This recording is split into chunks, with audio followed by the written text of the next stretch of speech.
పాడవే హాయిగా మూగవై పోతూ ఈ వేళ తారా.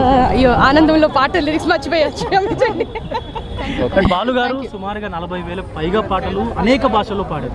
సో కొత్తగా వచ్చేటువంటి సింగర్స్కి ఆయన ఇన్స్పిరేషన్ ద్వారా మీరేం చెప్పారు? ఆయన ఇన్స్పిరేషన్ తీసుకోవడం ముందు ఆయన హిస్టరీ ఫస్ట్ చదవాలి సార్. ఎవరైతే మా జనరేషన్కి నెక్స్ట్ వచ్చిన మాకే ఇంకా చాలా విషయాలు తెలుసుకుంటున్నాము, ఇంకా మేము నేర్చుకుంటున్నాము. కొత్త వాళ్ళు ఆయన గురించి తెలుసుకొని అర్థం చేసుకుంటేనే అదే పెద్ద భాగ్యం. దాని తర్వాత ఆయనలాగా ప్రాక్టీస్ చేసి పాడడం అనేది చూద్దాం. హిస్టరీకి ఒక బాలుగారే అంతే. బాలుగారు అనేవారు అందరికీ తెలిసిన విషయమే. చాలామంది సింగర్స్కి మెంటర్, ఒక పితామగారు అని తమిళ్లో చెప్తాము. And he's like a father for me. He's a very very very much a father figure to me and also definitely my inspiration. ఆయనకి ఈరోజు ఇన్ని సంవత్సరాల తర్వాత మన తెలంగాణలో హైదరాబాద్లో రవీంద్ర భారతి ఆడిటోరియం దగ్గర ఆయన స్టాచ్యూ నిర్వహించేది దానికి తమిళ్ వాళ్ళం సార్బుగా, తమిళ్ వాళ్ళం on behalf of the Tamil musicians or Tamil lovers of music మా మొట్టమొదటి ధన్యవాదాలు మన తెలంగాణ సీఎం గారు, ఆనరబుల్ సీఎం గారు రేవంత్ రెడ్డి సార్కి మా థ్యాంక్స్, మా ధన్యవాదాలు తెలియజేసుకుంటున్నాము. డెఫినెట్గా ఒక హిస్టారికల్ మూమెంట్కి he is the main person. ఆయన లేరంటే ఈ విషయం జరిగేది కాదు. సో సార్కి, సీఎం సార్కి మా ధన్యవాదాలు తెలియజేసుకుంటున్నాం. ఏ గొంతు అయితే ఆయుష్ పెంచిందో ఆ జనరేషన్స్ అందరూ కలిసి ఎంతో సంతోషంగా ప్రతిష్ఠించుకున్న విగ్రహం ఇది. అండ్ మా దేవుడిని ఇక్కడ మనం పెట్టుకున్నందుకు, రవీంద్ర భారతి లాంటి ఒక అద్భుతమైన కళా ప్రాంగణంలో పెట్టుకున్నందుకు, రవీంద్ర భారతికి కళ వచ్చింది, అలాగే మా గురువు గారికి, ఆయన ఆత్మకి చాలా హ్యాపీగా ఉంటుందని నేను అనుకుంటున్నాను. Thank you. ఫాదర్ సన్ ఒక మాటలో చెప్పాలంటే నాకు తండ్రి లాంటి, నాకు పితృ సమానులు, నన్ను ఎప్పుడూ ఒక కొడుకులా చూసుకునేవాళ్ళు. ఈరోజు మా నాన్నగారి విగ్రహం ఇక్కడ ఉంది అనే feeling, it's really great feeling. ఎన్నో వివాదాల తర్వాత విగ్రహావిష్కరణ అయితే జరిగింది. వివాదాలకి మాకు సంబంధం లేదండి. ఆయన తెలుగు వారందరి కోసం పాడాడు, తెలుగు వారందరి కోసం చేసిన మనిషి కాబట్టి, ఆయన ఒక ప్రాంతానికి సంబంధించిన మనిషి కాదు కాబట్టి, ఆయన ఎక్కడైనా భారతదేశంలో ఎక్కడైనా ఆయన విగ్రహం పెట్టచ్చు అని నా ఫీలింగ్. నా సాంగ్ ఏదైతే చాలా పెద్ద హిట్ అయిందో ఆయన పాడింది, ఒక్కడై రావడం ఒక్కడై పోవడం నడుమై నాటకం విధిలీలా వెంటయే బంధము రక్త సంబంధము తోడుగా రాదుగా తుదివేళ మరణమనేది ఖాయమని మిగిలెను కీర్తి కాయమని నీ బరువు నీ పరువు మోసేది ఆ నలుగురు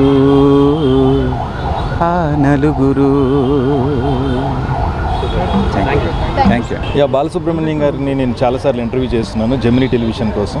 ఆయనతో పాటు ఆయన ఇంట్లోనే 3 days ఆయనతో పాటు ఉండి ఆయన రోజు దైనందిన జీవితంలో ఏం చేస్తారనేది ఆయన కోదండపాటి స్టూడియోకి వెళ్ళటం కానీ, వాళ్ళ అబ్బాయి చరణ్ గారిని, వాళ్ళ ఫ్యామిలీని అందరినీ కలిసి ఉన్నాను. అలాంటి అనుబంధం ఎన్నోసార్లు నాకు ఉత్తమ యాంకర్గా ఆయన చేతుల మీద అవార్డు తీసుకున్నాను. నీ భాష బాగుంది, నీ మాట బాగుంది, ఇదే కంటిన్యూ చేయి సురేష్ అన్న తండ్రి స్థానంలో ఆయన దీవెన నాకు ఎప్పటికీ గుర్తుంటుంది. ఆ ప్రేమతోనే ఆయన కలవడానికి వచ్చాను. ఎస్పీ బాలగారు లేని లోటు అనేది ఎప్పటికీ తీరని లోటుగా ఉంటుందంటారు.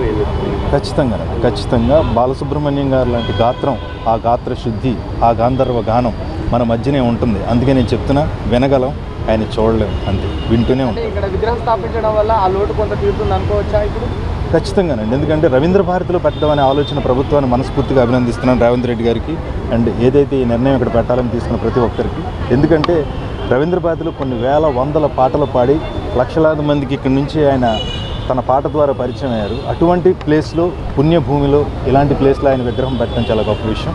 ఆయన ఇక్కడికి ఎవరైనా బాలసుబ్రహ్మణ్యం గారు మనస్ఫూర్తిగా నిండుగా మనస్ఫూర్తి తీసుకున్న వాళ్ళందరూ ఇక్కడికి వచ్చి ఒక నమస్కారం చెప్తే సరిపోతుంది. అంటే విగ్రహావిష్కరణ ముందుకు చాలా వరకు విధాలు జరిగాయి. విగ్రహావిష్కరణ అయిన తర్వాత కూడా మేము దాన్ని వదిలిపెట్టాము, మేము ఏ చేయాలో చేస్తామని చెప్పి కూడా చాలా మంది బయట అమరావతిలో పెట్టుకోండి ఇక్కడ వద్దు ఏం చెప్తారు వాళ్ళకి? నేను ఒకటే చెప్తాను, నా విగ్రహాలకి, అసలు విగ్రహాలే కాదు మనుషులకి, మీరు నేను, నువ్వు నేను, నాది నీది, నీ నేల నీ గాలి, నా గాలి, నీ భూమి ఉండవన్న. ముఖ్యంగా కళాకారులకు అసలు ఉండవు. నేను మనస్ఫూర్తిగా చెప్తున్నా, బాలసుబ్రహ్మణ్యం గారు అందరి మనిషి, అందరి ఇంట్లో మనిషి. ఆ విగ్రహం విషయంలో అలా అనడం అనేది చిన్న బాధ కలిగింది. మెయిన్ రీజన్ ఏం చెప్తున్నా అంటే ఆనాడు జయ తెలంగాణ సాంగ్ బాడలేదు కదా, దానికోసం మేము అందరం కూడా అడ్డుకుంటున్నామని చెప్తాను. ఒకటండి, ఎప్పుడు ఒక చోట ఇక్కడ పాడలేదు, అక్కడ పాడలేదు, ఎక్కడ పాడలేదు. ఆయన మనసు అంటూ ఉంటుంది, ఆయన నిర్ణయం ఉంటుంది, స్వనిర్ణయం తీసుకుంటారు కదా. ఆయనకి ఏదో మనసుకు బాధ కలుగు, లేకపోతే ఏదో చిన్న ఇబ్బంది కలుగు పాడి ఉండకపోవచ్చు కదా. దాన్ని మనం స్వాగతించాలి తప్ప. ఏమండి, వ్యత్యాసం చూపించారు తెలంగాణలో ఆంధ్ర భావన అలా ఎప్పుడూ లేదండి. నాకు తెలిసి నేను యాజ్ అన్ యాక్టర్గా, యాంకర్గా బాలసుబ్రహ్మణ్యం గారిని చాలాసార్లు ఇంటర్వ్యూ చేస్తున్నాను. ఆ మనసు ఎప్పుడూ అలా ఆలోచించే మనిషి కాదు, అలాంటి మనసు కాదు. అంటే తెలంగాణ స్వరాష్ట్రానికి అంటే ఆ పదాలు తీసేయాలని వ్యాఖ్యలు చేశారు అన్నట్టుగా గూడ అంజయ్యతోని మాట్లాడినట్టుగా ఒక వీడియో కూడా వైరల్ అయిపోయింది. ఏమంటే నేను అందశ్రీ గారిని 3 times ఇంటర్వ్యూ చేశాను, కాళోజీ గారిని 3 times ఇంటర్వ్యూ చేశాను, గద్దర్ గారిని చాలాసార్లు ఇంటర్వ్యూ చేశాను. వాళ్ళ పాదాలకి నమస్కారం చేసి ఇంటర్వ్యూ చేసిన మనిషిని నేను. ఆ మనిషిగా చెప్తున్నా, రాష్ట్ర ప్రభుత్వం నంది అవార్డు తీసుకున్న మనిషిగా చెప్తున్నా, ఒక యాంకర్గా చెప్తున్నా, అలాంటివి ఏమీ లేవు, ఉండవు, ఉండకూడదు. అదే నా ఆశ. ద మ్యూజిక్ గ్రూప్ అద్భుతమైన కార్యక్రమం నిర్వహించారు. నేను పాడతా తీయగా పాడాలని ఉంది 2 కార్యక్రమాల్లో పాల్గొన్నాను, సెమీఫైనలిస్టులు. ఆయన సలహాలు, ఆయన క్రమశిక్షణ, ఆయన ద్వారా చాలా నేర్చుకున్నాను. ఏ విధంగా మనము పాట పాడాలి, ఆ భావాన్ని అర్థం చేసుకొని ఆ పాట పాడాలి అనేటువంటి నేర్పినటువంటి మహానుభావుడు అండి. Thank you. చాలా అద్భుతమైన రిలేషన్ అండి. మాకు ఒక తండ్రి లాంటి వాడు, మా గాయకులకు తండ్రి లాంటి వాడు. క్రమశిక్షణలో ఏమైనా తప్పు పాడినా ప్రేమగా, క్రమశిక్షణ పరంగా ప్రేమగా తీసుకున్నానా ఈ పదాన్ని ఇట్లా పలకాలి, ఇక్కడ ఈ శృతిలో అయితే నీకు బాగుంటుంది ఈ వాయిస్కు అని చెప్పి మమ్మల్ని చాలా ఎంకరేజ్ చేసేవారు. ఆయన మహానుభావుడు. ఆయన చనిపోయిన తర్వాత నిజంగా నేను పర్సనల్గా ఒక 15 రోజులు మనిషిని కాలేదు. ఆ మహానుభావుని తలపులే మా కోసము అన్నట్టు ఆ మహానుభావుని మళ్ళొకసారి భగవంతుని కోరుకు అటువంటి మహానుభావుడు మళ్ళీ జన్మించాలి. అలాంటి ఇంకా వచ్చే తరం కళాకారులకు గొప్ప వరమై ఉండాలని కోరుకుంటున్నాను. దాదాపు ఒక 4-5 సార్లు ఉన్నాయండి. ఆయన ట్రాక్లు పాడాను. మాధవపేది సురేష్ ఆయన అవైలబుల్ లేనప్పుడు ఆయన సినిమా కోసం మాధవపేది సురేష్ గారి సంగీత దర్శకత్వంలో ట్రాకులు పాడిన, కోటి గారి సంగీత దర్శకత్వంలో ట్రాకులు పాడాను. ఆ మహానుభావుడు చాలా ఎంకరేజ్ చేసేవారు మాకు. సిరిమల్లి నీవే విరిజల్లు కావే వరదల్లి రావే వలపంటి నీవే ఎన్నెల్లు తేవే ఎదమీటి పోవే సిరిమల్లి నీవే విరిజల్లు కావే. మరి బాలగారి విగ్రహం ఇక్కడ పెట్టడానికి కొంతమంది ఆటంకం కలిగిస్తామని చెప్పేసి, సో మరి అదే మన సందర్భాలు నిజంగా ఆ మాటలు వింటే కొద్దిగా బాధ అనిపించిందండి. మనకు లేదండి, తప్పు. నారాయణ రెడ్డి గారి విగ్రహం పెట్టాలి, బాలుగారితో పాటు గద్దర్ గారిది పెట్టాలి, తర్వాత అందశ్రీ గారిది కూడా పెట్టాలి, ఎవరు కాదన్నారు. కానీ ఈ మహానుభావులు అనేటువంటి తెలుగు సినిమా పరిశ్రమ చేసిన సేవలు అద్భుతం. మహానుభావుడు 40,000 పాటలకు పైగా వివిధ భాషల్లో పాడినటువంటి మహానుభావుడు. అతని విగ్రహం వద్దనుడు మా అలాంటి కళాకారులు చాలా బాధ వేసింది. నిజంగా ఒక్కొక్క టైంలో కోపం కూడా వచ్చింది.